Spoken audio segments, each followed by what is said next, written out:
Okay, I would now like to point out that there appears to be an important link between the contents found in the following 3 Bible chapters. The 10 horns on the head of the 4th beast mentioned in Daniel chapter 7 verse 7. The 10 horns which are identified as 10 kings in Revelation chapter 17 verses 12 to 14. The 10 nations or kingdoms mentioned in Psalm chapter 83 verses 2 to 8. On the following pages I will display these 3 chapters for you based on the original Greek and Hebrew text. Then I will reveal and list the important similarities between them. Daniel chapter 7 verses 7 to 8. After this, in night visions I saw a 4th beast, which was dreadful, terrible, and exceedingly strong. It had great iron teeth, which devoured and broke in pieces, and it stamped the residue with its feet. It was diverse from the 3 beasts that came before it, and it had 10 horns. As I considered the horns, all of a sudden another little horn popped up among them just after the first 3 were plucked up by their roots. I noticed that in this horn were eyes like the eyes of a man, and a mouth speaking great things. The following chapter tells us what these 10 horns represent. Revelation chapter 17 verses 12 to 13. The 10 horns of the red dragon are 10 kings, which have not yet received a kingdom, but they will receive authority, exousion, as kings with the beast for 1 hour. These kings have one mind, myon nomen, and shall give their power and authority to the beast. They will make war against the Lamb, but the Lamb will overcome them, because he is Lord of lords and King of kings, and those that are with him are called and chosen and faithful. Now compare that with the following Bible chapter based on original Hebrew, which appears to prophesy a future invasion of Israel. Psalm 83 verses 2 to 18. For your enemies make an uproar, and those that hate you have lifted up their heads.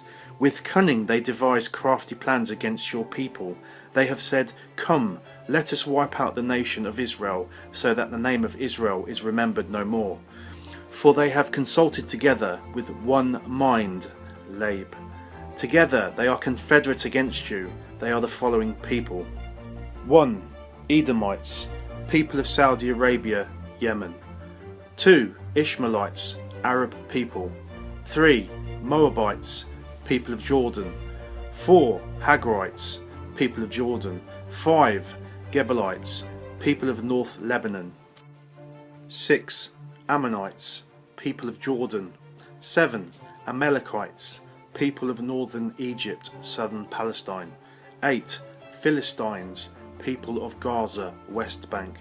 9. Tyrians, people of Lebanon. 10. Assyrians, people of Iraq, Syria and Turkey. Bear in mind that never in recorded history has there ever been an invasion of Israel by such a huge coalition of nations as listed on the previous page.